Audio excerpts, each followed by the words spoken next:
Hello, and welcome back to the podcast. I am coming to you today to talk about something that is so important on this journey of expansion, but a piece of the journey that kind of gets skimmed over, yet is inevitable, and everyone goes through it in every single level. And that is the fact that expansion comes with contraction.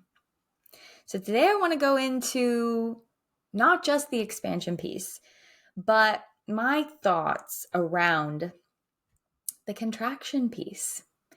And I have come face to face in the last week with one of the biggest expansions I have experienced in a long time. And then inevitably, I was met with one of the biggest contractions that I have been met with in a long time. And when these things happen, yes, moving through it intentionally for myself, soaking up all aspects of the meaning, but also because this is my work and because I love this, when we're face to face with opportunities like this, it gives us insight into the experience of it. And so I'm coming here today to tell you from my own contraction this week what kind of my thoughts are on this piece. And my hope is that whether you're experiencing one right now or you inevitably will in the future as you lean into your expansion more, right? Because the bigger we become expanded, the bigger the contraction typically is that follows, that you can remember this so that we don't get lost in it. And it doesn't need to take longer than it should, and that we can remember the potency of it, because just like the expansion is there to serve us, so is the contraction. And when we can remain aware and not identify, but remain aware of witnessing the situation, then actually the contraction is a really important piece. And so that's what I want to go into today. So this week, I decided to do something that I haven't done in over 3 years. I decided to put myself into a room to be mentored with incredible women as the small fish in the sea. So rewind a few years ago, I invested at every level into more mentors than I can even count. I spent well over $100,000 getting myself into online containers, in-person containers, seminars, retreats, you name it. Literally over and over, I invested into all of these different types of things. And let me tell you, it is so much fun. This is why I do what I do, right? I love being in containers that activate us and remind us of what's possible. But I also, from doing that so much, I realized that there was an underlying aspect of it that was causing me to be putting myself into situations because I was thinking that each one was going to give me a secret answer that I was clearly missing in some regard. And after working with everyone, though it was very fun in so many regards, and not all of them were perfect, right? Not all of them I loved completely, but that's part of the journey of all of it, is I realized nobody has the secret answer. And so I made a decision to cut myself off from all of it completely and to come home to myself so that I could quiet my mind and I could actually listen to what my soul was saying, what my intuition was saying. I could come back to the truth that I am my own oracle, just like you are your own oracle. And I have spent the last 3 years in that space of silence. This is why Sanctuary of She, the community, is built off of this as the foundational piece. The foundational piece of the membership community is starting every single week together with us on Sundays in a 1-hour ceremony of silence. 45 minutes for you to be still, therefore find the answers, and therefore figure out your aligned, intentional plan for the week ahead. And with every week that we do that, our awareness is growing.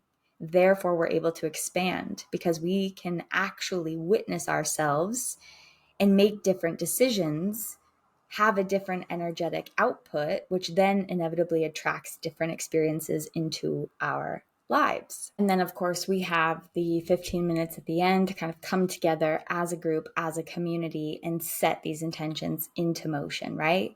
Because if we fail to plan, we plan to fail. But we can't just have the plan. We've got to know why we're doing the plan, and it's the way that we execute the plan that actually elicits most of the results, right? So instead of living on autopilot and just wondering why nothing's ever changing, this is why the foundational piece of Sanctuary of She is coming into contact with your own inner oracle in silence and clearing away all the fog so that you know exactly what you're doing. And then that's compounding on itself every single week.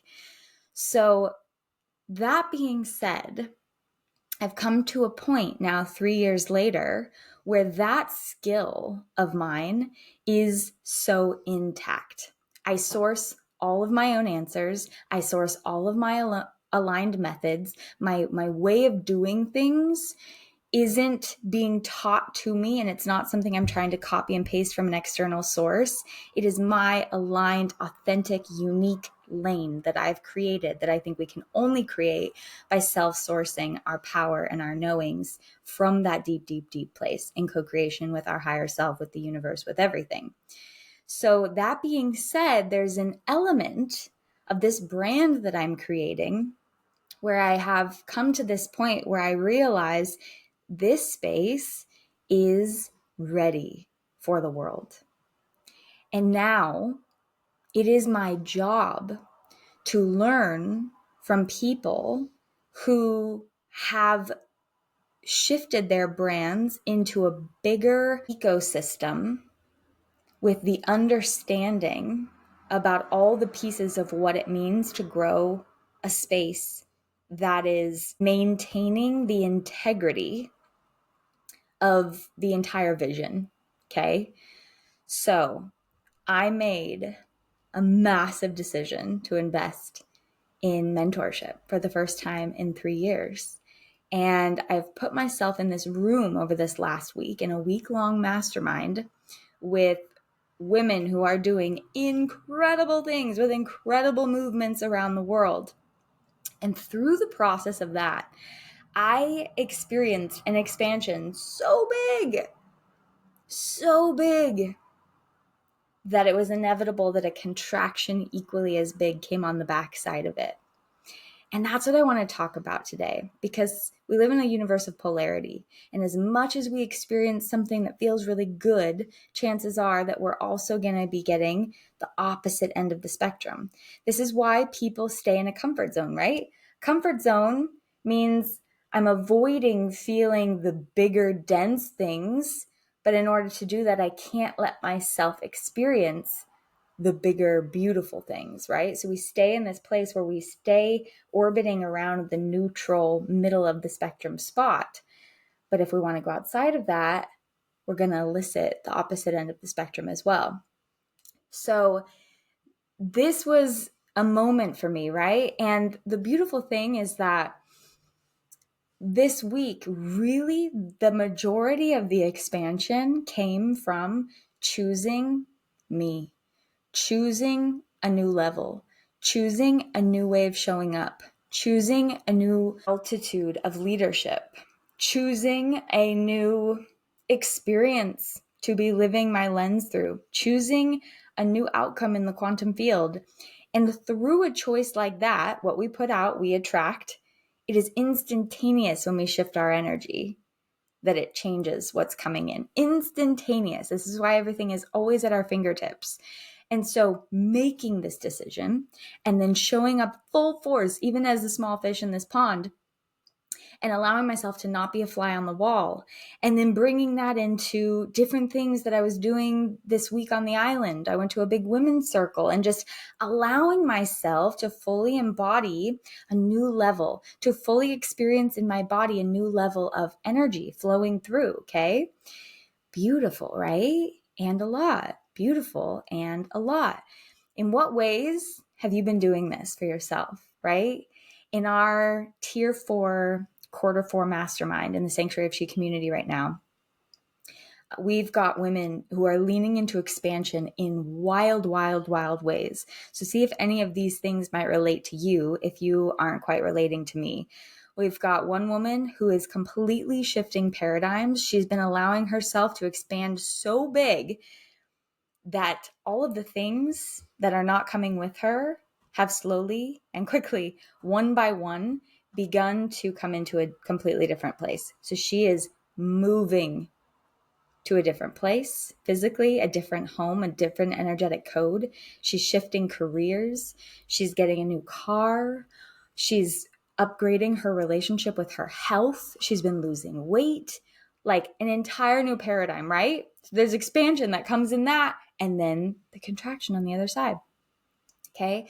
We've got another woman who has just reconnected with a family member after 5 years of silence, taking that creative space to open up her heart and allow the expansion of love to come into her body, and creating the pathway for the relationship to come back into a place of being healed. Boom. Huge expansion. We've got another woman who's going all in with her business, and she's coming up against these roadblocks of what it means to hold more and more and more in her business. We've got another woman who is completely launching her aligned mission that she has been so patient in this energetics work of gaining the seeds for over and over and over and over and over again. And now she's so clear in her mission, and it's all coming to life faster than she can even imagine it. Okay. So expansion comes from making different decisions for ourselves, and for putting ourselves and placing ourselves into rooms and containers that are a mirror for where we're going and not just where we've been. Because as long as we have that reminder over and over and over again, then we actually can expand. Toonie is sleeping behind me. One moment. But something about expansion in this universe of polarity is that we cannot be afraid of the contraction on the other side. We have this blast open moments, and then boom, we close, right? It's like the light. The light is on, and then boom, it's off. So this week, my contraction came on a day. It lasted an entire day. I emoted more than I have in months. Lots of tears, lots of processing, lots of being, lots of existing. And I knew it's okay. This is the contraction on the other side of expansion. But as I was allowing myself to feel it all, not blocking it, but going into it, feeling it, experiencing it, I was also just taking a look around at what the things were that were appearing, that were popping up. Because if we're not identifying with the things and continuing to take them as truth or reasons that keep us small, then we actually can be inquisitive at being curious about wondering why those certain things are there. Okay, so here's the analogy that I came up with that just I feel really illuminates the process that we're going through in a contraction that comes after an expansion. I want you to picture you're at your house and you invite all your friends over, all your family, everyone, and you just throw the biggest party in the name of your love for life. And it's everyone's dancing, there's food, there's drinks, there's music. It's like a whole day turns into the night, and it's so much fun. And then everyone goes home. And you wake up the next morning and you walk out into the living room and you are like, oh my gosh, look at this mess. We've got glasses everywhere. We've got leftover food out. We've got streamers that are on the ground. We've got balloons that are popped. We've got foot marks from people wearing their shoes through the house. This is gonna take all day to clean up. This is the contraction. The expansion, in the name of all that's beautiful about life, in the name of our highest timeline, in the name of feeling our most expansive self, we are experiencing this boom moment of the feeling of the paradigm shift that is possible. And we are claiming in our bodies that it is happening. This is the party, okay? And then We go to bed and we wake up the next day and nobody's there anymore. And we are left in our home alone, standing there looking at the mess. Now, in an actual contraction, after we're experiencing this in an expansion, is metaphorically, right? It's not just the mess of the party, but rather the mess we're experiencing is the truth of our internal system, narratives, subconscious places that are not going to be able to come with us into this new space. So the contraction, if you really look at it, if you don't identify with it, but you really let it communicate with you, what you're experiencing in your body is a light being shown on if you're stepping into that party, these are all the things that can't come with you. These are all the things that need to be shifted. These are all the ways that it's time for you to step up and lead yourself different and embody the why behind it all in a different way and show up for yourself different and lean into consistency and discipline and knowing and trust and fun and play in new levels. And what does that make us do? Contract, because we don't yet know how to do that. And we are so completely attached to that way of being. We consider that us. This, all these ways that I do things, this is me, but it's not. You are your most expanded self, your most open self, the one who is allowing the party to happen. The mess behind, and right, mess isn't even the right word for this. We all have it, and it's not a mess. It's just the way we've always done things. It's almost like the autopilot residue. That the moment of contraction is you coming face to face with it and not identifying with it, but looking at each one and saying, okay, I'm going to have to figure out a new way to approach that one. I'm going to have to figure out a new way of thinking about that one, right? It's you going around the party and making a plan. Before you start cleaning, you're making a plan. You're walking around and you're looking at the kitchen and you're like, okay, we're going to have to do this, this, and this in here. And you go into the living room. We're going to have to do this, this, this in here. And then you go outside. We're going to have to do this, this, this out here. And you're just taking inventory, right? You're not looking at it and falling to the floor and being like, oh my God, my house is a mess forever. My house is a mess forever. It's typically always messy. So here I am. Why did I ever think about throwing the party in the first place? Because it was already messy. And now it's even more of a mess. And I can't clean. So I'm just going to lay in it. I'm just going to lay in this mess and be here. No. You don't do that. But in a contraction, when we're identifying with it, that's what we're doing. Is we close off and we say, oh, this is just how I am. So this is all the reasons of why the party was a stupid idea. And we try to go back to bed. But that's not what it is.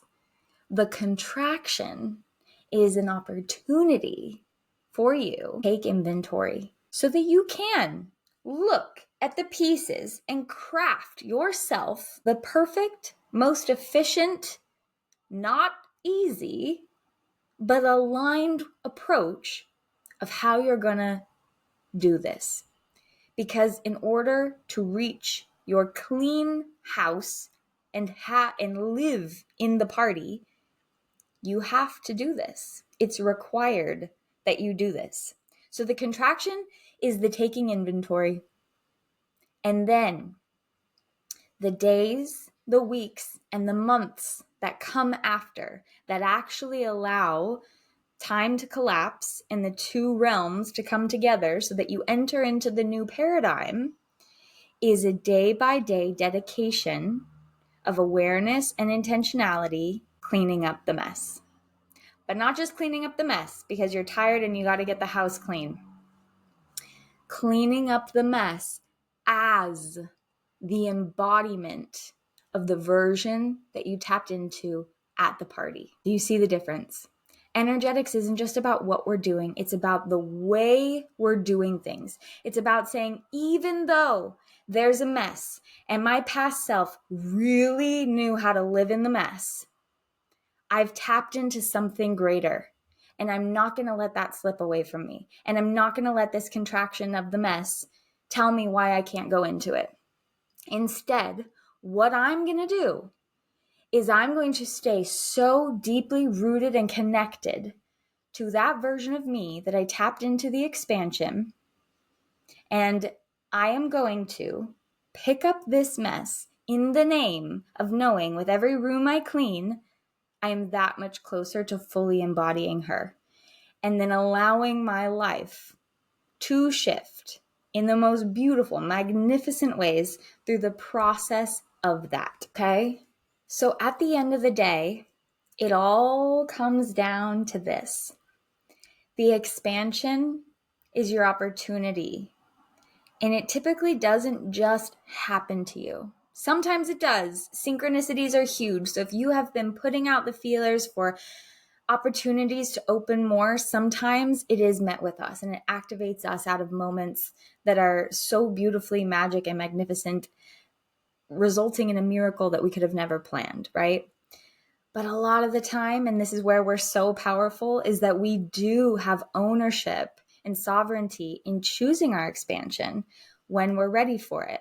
This looks like letting yourself be guided by the things that ping you, letting yourself listen to your gut and make spontaneous decisions in the realm of possibility.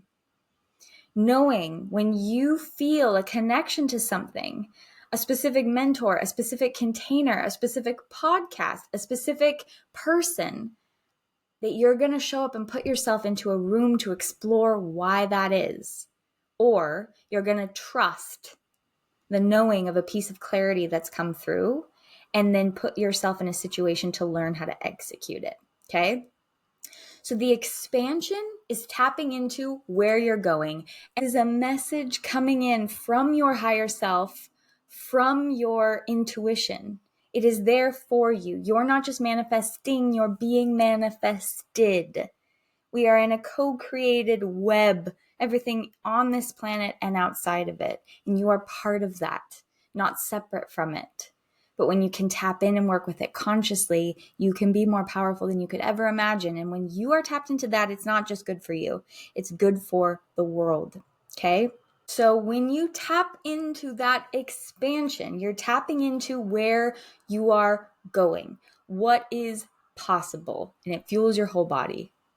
And then when you tap into the contraction, when you experience the contraction, it's illuminating the pieces of not where you're going, but where you've been that probably aren't going to be able to come with you any longer. Now, that does not mean we have to drop them. It means we have to change the way we relate to them. We have to change the narratives behind them. Okay? So if we know these two things to be true, expansion, tapping into where you're going, contraction, tapping into not just where you've been, but the pieces that are probably not going to be able to come with you. Okay? And we don't identify with it. I keep saying that over and over and over again because this is the most important piece of a contraction. We don't identify with it, but instead we allow ourselves to look around and make a plan. And then after the expansion and the contraction, the way that we stay aligned to the expansion as we pick up the pieces of the contraction determines what comes next. Okay, so if we know that, there we go. What it comes down to is this. If we know in a contraction, we don't just have to drop all those things and become a different person overnight. What we really need to analyze is how good we've become at convincing ourselves and convincing our subconscious that that's the way we do things. These are the true reasons of why I can't, of why I won't, of why it's not possible. Nothing's telling you that except for yourself, and you've been telling it to yourself for so long that you have not even been able to see how good you've gotten at convincing yourself and most likely everyone around you that that is the truth. 1% shift in direction leads a boat to a completely different place in the ocean. A 1%. And now you have access to far greater than that.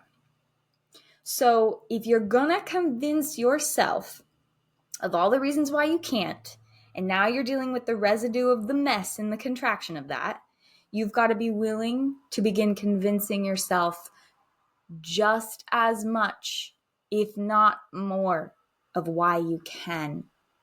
Once you can be convincing yourself at even 51% in the direction of why you can instead of why you can't, you're moving in a completely different arena. You're moving into a completely different paradigm. And then if you can expand that 60-40, 70-30, 80-20, you become the person. You are convincing yourself the actual truth of why you can, of why you will, of why it's good for you, why it's good for the world. So every day I want you to picture it like this. You have just experienced this beautiful expansion. And the contraction, when we don't identify with it, is just illuminating the mess so we can take inventory. And we can create an intentional plan of how we're going to stay tapped into our expanded self. And for the next several days and weeks and months, we're going to reprogram picking up the mess, not identifying with it, but shifting it one piece at a time. With every day, with every decision, with every interaction, we're going to shift it until we align in that new paradigm. And every single day, the way you do this is you make a decision of which boat you're going to be on. There's two boats in front of you. The boat of why you can't and the boat of why you can. The boat of why you can't holds a lot of that mess.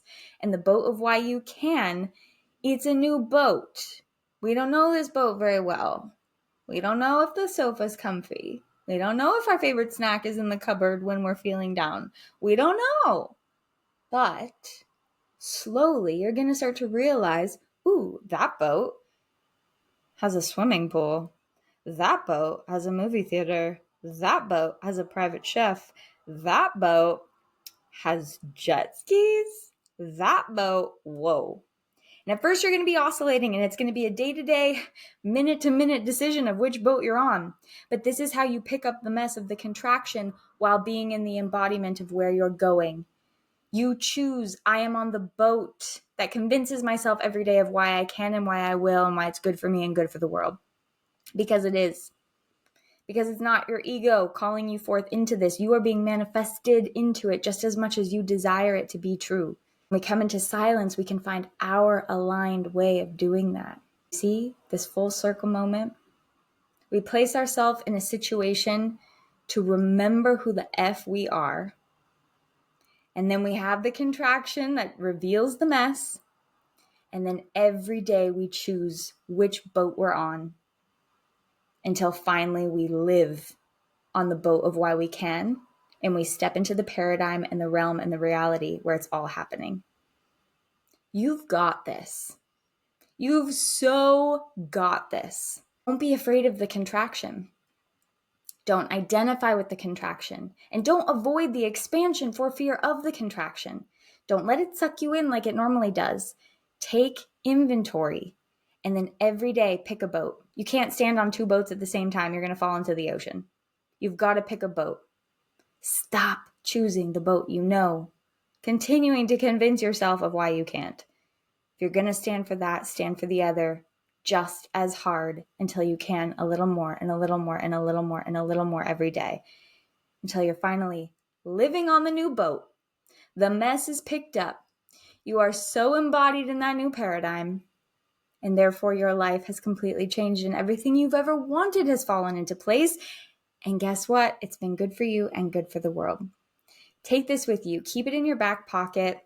Remember this conversation. I hope these metaphors have been able to bring this to life a bit for you. And if you're experiencing a contraction right now, ground this in. Does not mean you should slow down or turn around. It means you're doing it right.